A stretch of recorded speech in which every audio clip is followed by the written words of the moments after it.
I've never been the kind of guy who gets easily flustered. I like to think I keep my cool, that I can read people pretty well, but nothing, and I mean nothing, could have prepared me for what happened with my friend's older brother. His name's Luke. And until that weekend, I always thought of him as just that, Jason's older brother. The one who used to pick us up from soccer practice in high school, who always had some hot girl on his arm, and who once got into a bar fight defending Jason's honor. Total bro. Straight, obviously. No questions asked. Which is why I didn't think twice when Jason invited me to his family's cabin for Labor Day weekend. "It's just me, you, and Luke," he said over the phone. "We'll fish, drink, unwind."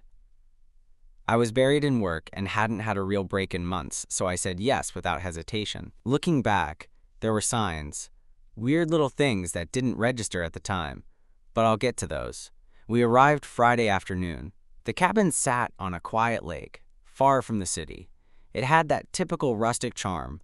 Wooden beams, creaky floors, a big deck out back. Jason drove us up, and Luke met us there. He'd already arrived earlier that morning.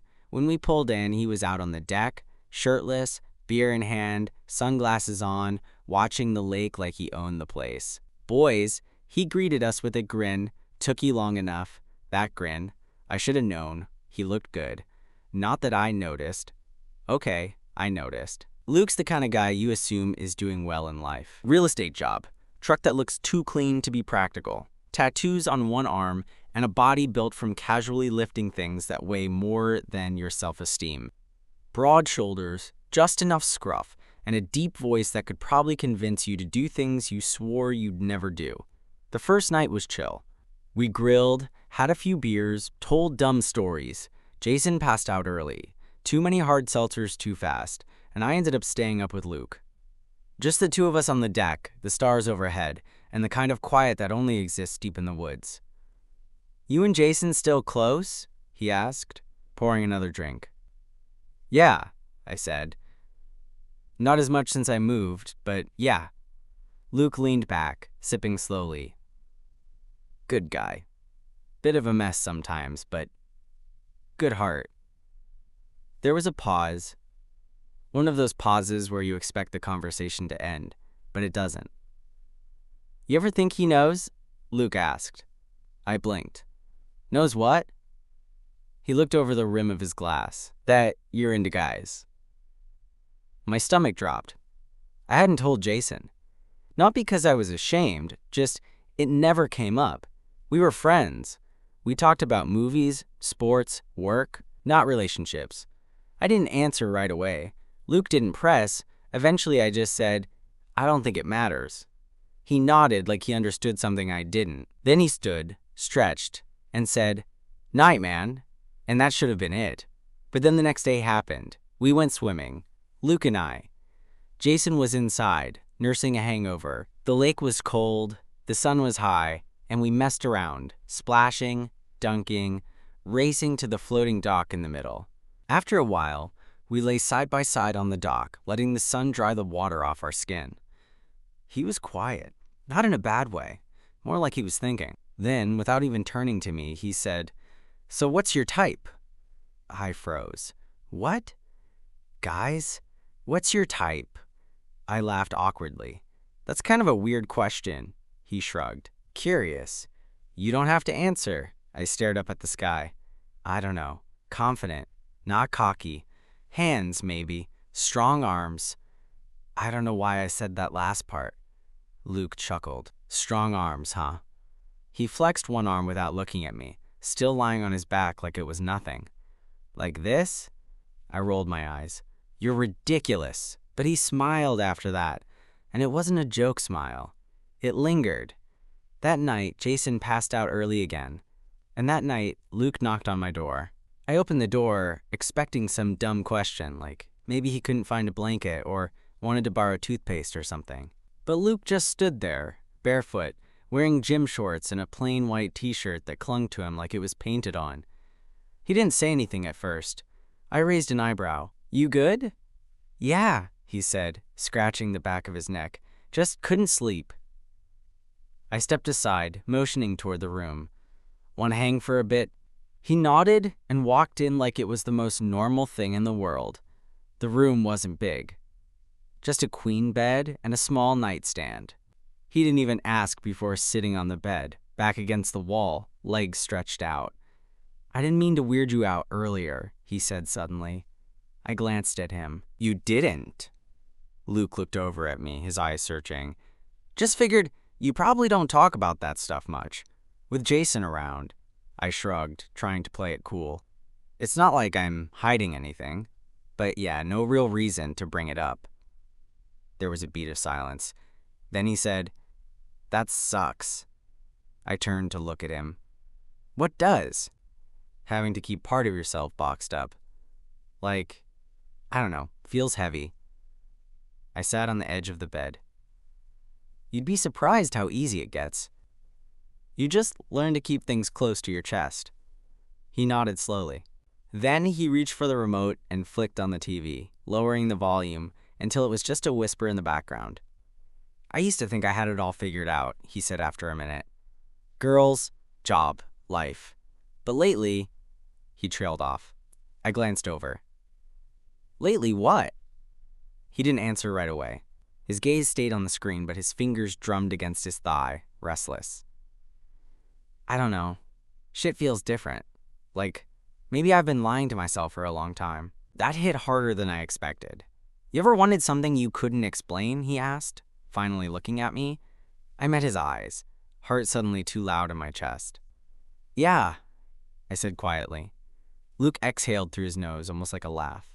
"Yeah, that tracks." We didn't say anything for a while after that. Just sat there in the quiet, the glow of the TV flickering across the room. The air felt thick, heavy with all the things neither of us was brave enough to say out loud. Then he moved. Not much. Just shifted closer, his thigh brushing mine, and he didn't move away. Neither did I.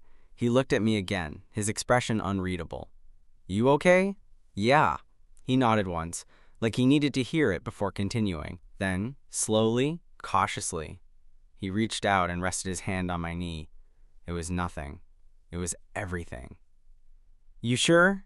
he asked again. I nodded, barely trusting myself to speak. His fingers squeezed lightly, not possessive, just grounding. Then, almost as if testing the moment, Luke leaned in, just slightly, not quite close enough to kiss, but close enough that I could feel the warmth of his breath. "If I'm crossing a line, tell me." He meant it. I could tell, but he wasn't backing off, either. My voice was barely above a whisper. "You're not."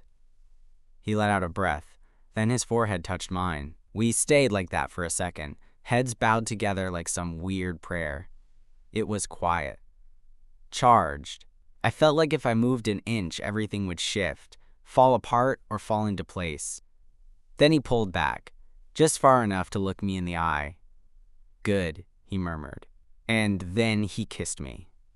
Not rough, not rushed, just a slow, steady press of lips that sent a jolt down my spine. I didn't think. I didn't need to. I kissed him back. And in that moment, nothing else existed. Not Jason. Not the cabin. Not all the questions or confusion or history. Just us.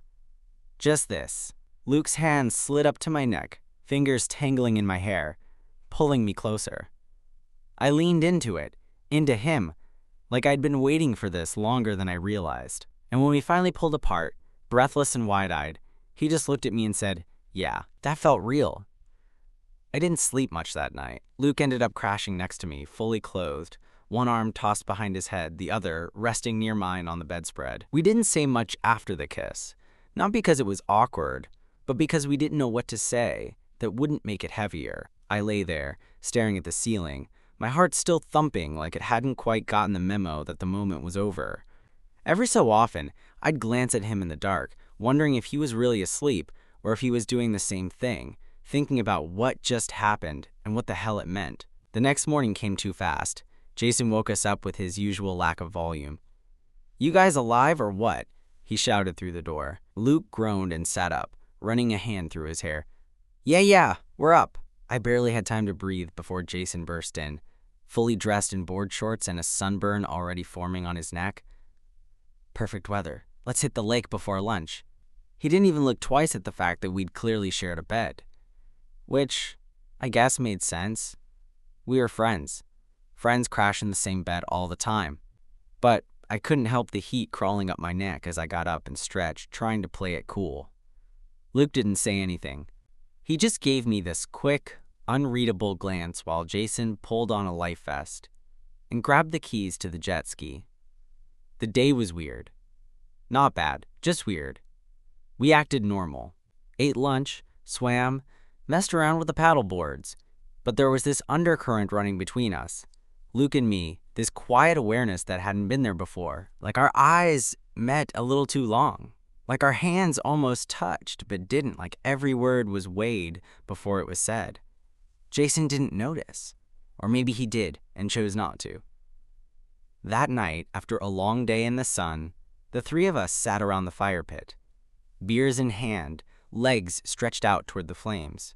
Jason was in the middle of some story about a girl he got relationship with on spring break when I caught Luke watching me. Not in a weird way, just watching. When Jason finally wandered inside to grab more drinks, I leaned over. "You good?" I asked. Luke nodded. "Yeah, just tired." But I didn't buy it. Neither of us said anything until Jason came back, handed us another round, and plopped back down in his chair. Eventually, he got up and yawned, stretching dramatically. "All right, I'm crashing. I'm beat." He tossed his empty can into the bin and stumbled off toward the cabin, leaving Luke and me alone with the fire. The silence that followed was thick. Then Luke said, quietly, "We should talk." I nodded, already dreading it. "Yeah." He rubbed his hands together, eyes locked on the fire. "Last night wasn't just a moment.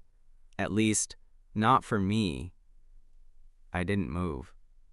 "Me neither." He glanced at me like he was relieved to hear that. I've never done anything like that before." "I figured," I said. "I don't regret it," he added quickly. I looked at him. "Neither do I." That made him smile. Not wide, but real. The kind of smile you don't even notice you've been waiting for until you see it. "I don't know what happens next," he said honestly, "but I don't want that to be a one-time thing." I felt my chest tighten, in the good way. Like I could finally exhale after holding my breath for too long. "Then it doesn't have to be," I said. He leaned back in his chair, eyes still on me. "You sure? I'm here, aren't I?" Luke let out a quiet laugh, ran a hand down his face. "God, you make this so easy." "What?" "This," he said, motioning between us. "I thought it would be weird, complicated. But it's not," I shrugged. "It probably will be, eventually, but maybe not yet." He nodded. We sat there for a while longer, saying nothing, letting the fire crackle and pop in front of us. Then, without a word, he stood up, walked over to me, and reached out his hand. I took it. And just like that, we disappeared into the cabin again. Not with urgency, not with lust, but with something quieter, something careful, something that felt like a beginning. The cabin was quiet when we stepped inside. The kind of quiet you only get when you're deep in the woods and the world feels far away. No cars, no buzz of city lights. Just the creak of old floorboards and the faint chirp of crickets outside the window. Luke didn't let go of my hand until we reached the hallway. Then he paused. "I should probably go to bed," he said, voice low. "Jason's gonna get suspicious if we both sleep in your room again." "Right," I said. But I didn't move. Neither did he. For a long moment, we just stood there, caught in that limbo between what we wanted and what we knew was smart. His fingers brushed mine, slow and unsure, like he didn't want to let go either. Then he leaned in, forehead resting gently against mine. "Tomorrow," he said. I nodded. "Yeah, tomorrow." He turned and walked down the hallway, disappearing into the guest room at the end. I waited until his door clicked shut before stepping into mine, closing it behind me and leaning against it with a breath I hadn't realized I was holding. I slept like a rock. When I woke up, the sun was already high, and I could hear Jason in the kitchen banging around, probably burning toast and pretending he could cook. Luke was nowhere in sight. I walked out to the deck with a mug of coffee, hoping to catch a breeze before the heat settled in. That's where I found him, down by the dock, shirtless, feet dangling off the edge, eyes on the lake. I didn't say anything. I just sat next to him. He passed me a bottle of water and didn't say anything either. It was kind of perfect. We hung out like that for most of the day, fishing, swimming, playing cards on the deck. Jason didn't seem to notice anything, or maybe he did, and just chalked it up to us finally getting along, after years of being just friends. That night, after another round of grilled burgers and beers, Jason passed out early again. That left me and Luke out by the fire, just like the night before. Only this time it felt less uncertain. "You ever think about what this looks like?" he asked, staring into the flames. "This?" "Yeah, us, what this could be." I took a slow breath. "I think about it now." He nodded. "Me too." "I'm not trying to rush anything," I added. I don't want to pretend like it didn't happen." Luke turned toward me, resting his elbow on the arm of the chair. "You know what's funny?" "What?" "I've dated. I've had relationships, but none of them made me feel the way you do." That hit me in a way I wasn't prepared for. "You don't have to say that." "I know," he said, "but I wanted to." And then, for the second time that weekend, he kissed me. This one wasn't tentative. It wasn't about testing the waters. It was confident, clear, like he'd made a decision and was leaning into it without looking back. I kissed him back just as firmly, my hand finding his jaw, steadying us both. When we pulled apart, neither of us spoke right away.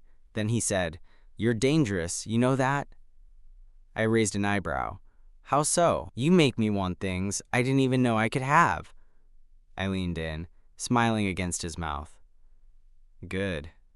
We didn't go inside for a long time. We just sat there, wrapped in a blanket of silence and warmth and something that felt dangerously close to hope.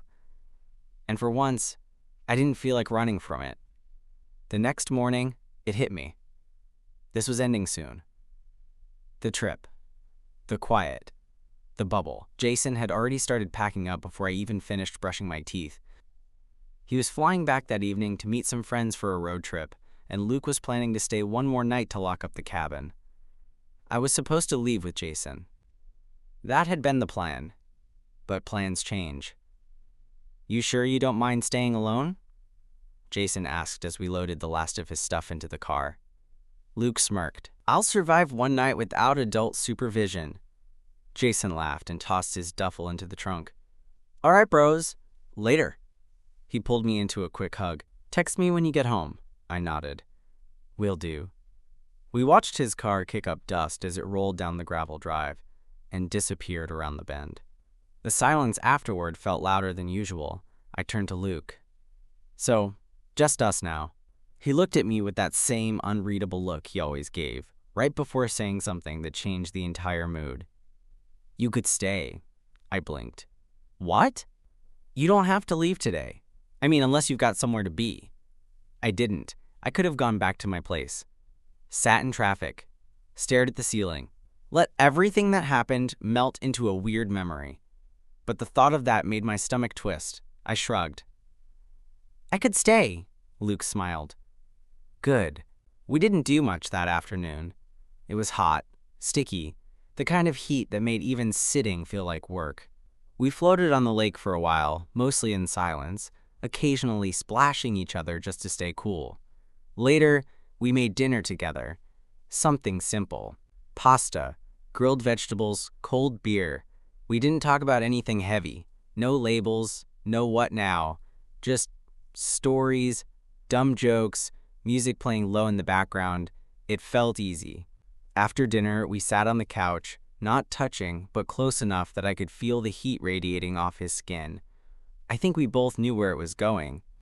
"I don't want to mess this up," he said suddenly, voice low. "You're not. I've never done this before. I mean, not just the, He trailed off. "The whole wanting something real with a guy." I looked at him, heart pounding for reasons I couldn't explain. Then don't think about it like that. Like what? Like you have to define it right now. We're here. We want this. Let that be enough for tonight. He stared at me for a long moment. Then he nodded slowly. Okay. And then he leaned in again. This kiss was different. Slower. Heavier. It wasn't about fireworks or lust. It was about grounding. About connection. His hand found the back of my neck, holding me there like he didn't want me to go anywhere. My fingers curled into his shirt, and for the first time I didn't feel like I was waiting for the other shoe to drop. He pulled back just slightly, breath warm against my lips. Come with me, he said. He led me to the bedroom, lights low, the air still heavy with the scent of dinner and lake water and sunscreen. He pulled off his shirt in one slow motion, and I followed, shedding layers until we were skin on skin. The room too warm, the bed too soft, everything feeling like it was happening underwater. He was careful, not because he thought I'd break, but because he wanted to do it right, like he was learning me, one touch at a time. And when it was over, when we were breathless and quiet and tangled up in each other, he didn't pull away. He stayed close, forehead to forehead, breathing together, letting silence stretch into something soft and safe. And in that moment, I knew I wasn't just another experiment. I wasn't a phase. I was his something. Maybe just for tonight. Maybe longer. But either way, it was real. The next morning, I woke up before he did. The light through the window was soft, hazy, filtering in through the thin cabin curtains. Luke lay beside me, still asleep, one arm slung loosely across my waist, his breathing slow and steady. His face looked more relaxed than I'd ever seen it, like all the walls he usually carried around had finally fallen away. I didn't move. I didn't want to wake him. I just watched him for a while, letting the moment sink in. It hit me then, all at once. How easy it had been. Not the nerves, not the lead-up, but this. Waking up with him. Feeling his arm around me. The quiet comfort of it all. It didn't feel like something I had to explain or label. It just was. Eventually, he stirred. His eyes opened slowly, adjusting to the light, and then he looked at me. Not startled, not embarrassed, just there. "Morning," he murmured, voice rough with sleep. "Morning," I said back. He blinked at the ceiling, then looked at me again. "You're still here. Where else would I be?" A faint smile touched his lips. "Fair." We stayed in bed longer than we probably should have. Talking, kissing, drifting in and out of sleep. At one point, he reached for my hand under the covers and just held it. Eventually, we got up, made breakfast, cleaned up, and started the slow process of packing. That part was harder, not because anything bad had happened, quite the opposite, but because the bubble was about to burst. The real world was waiting. Texts, emails, expectations, and whatever this was, it didn't come with a roadmap. We sat on the deck one last time, bags by the door, car keys resting on the table. "So," I started. Luke looked at me. "Waiting. What happens now?" He didn't answer right away. Instead, he leaned back in his chair, his gaze fixed on the lake. "I don't know," he admitted. "I don't have all the answers, but I know I don't want this to be a one-weekend thing," I nodded, the lump in my throat tighter than expected. "Me neither," he turned toward me. "I'm not ready to tell everyone. Not yet." "That's okay. But I want to see you, outside this cabin, in your world, mine." I smiled. "You're gonna love traffic and overpriced coffee." "Can't wait." He deadpanned, then softened. "Seriously though, I want this." I looked at him. Really looked at him. "I do too." He reached across the table, resting his hand over mine. No drama, no grand promises. Just a quiet understanding that whatever came next, we'd figure it out. We loaded the car in silence, but the good kind, the kind that says, "This isn't goodbye," Before I got in, he kissed me again. Right there in the driveway, where anyone could have seen. It wasn't rushed or secretive. It was real. And that, more than anything, told me we were just getting started. The drive back was quiet, but not in the weird way. It was that comfortable, content kind of quiet. Luke drove with one hand on the wheel, the other resting near the center console. Close enough to touch, but not quite. Every now and then our fingers would brush, and neither of us pulled away. I watched the trees blur past, the highway gradually replacing the back roads, feeling this strange mix of calm and weight in my chest. The calm came from knowing we'd had something real. The weight, well, that was from knowing real life was waiting on the other end. When we got back to the city, everything felt louder, sharper, buildings taller than I remembered. My phone started buzzing the second we hit cell service. Missed emails, group chats, notifications stacked like dominoes. Luke pulled up to my place, shifted into park, and didn't move for a second. "So," he said, turning toward me, "when can I see you again?" I couldn't help but smile. "You're not gonna wait a whole year for another cabin weekend?" "Hell no," he laughed. I barely made it through that one without climbing out of my own skin. I hesitated, then reached over and touched his knee. "You can come by Friday, if you want." His eyes softened. "I want." I opened the door, but before I could step out, he caught my wrist gently. Not pulling, just holding. "I meant what I said," he said quietly. "I don't know what I'm doing, but I want to figure it out. With you." "I know," I said. "Same here." He nodded. I got out and closed the door, watching him drive off until his truck turned the corner and disappeared into the city noise. The next few weeks were weird, but good weird. We started texting every day, then calling, then FaceTiming late at night like high school kids with a secret. He'd show up on Friday nights with takeout and fall asleep on my couch halfway through the movie. I'd meet him for lunch near his office on Wednesdays, pretending not to notice when his hand brushed mine under the table. It wasn't a straight line. Sometimes he'd get quiet, pull back a little. I didn't push, I gave him room. He always came back. There was a night, maybe 2 months after the cabin, when we were lying in my bed, both of us half asleep, and he said, "I keep thinking about how different life would be if I'd never asked you that question on the dock." I turned toward him. "Which one?" "What your type was." I laughed into the pillow. "You remember that?" He nodded. "I remember everything about that day. The sun, the way your hair was still wet. How nervous I was asking. I already knew I liked you. I just didn't know what to do with it." I reached for his hand under the covers, found it easily. "I'm glad you asked," I said. "Yeah?" "Yeah." He kissed me without another word. And in that moment, in the warmth of that kiss, the simplicity of his presence, I realized something. This wasn't about figuring everything out right away. It was about showing up, being there, choosing each other again and again. And that was more than enough.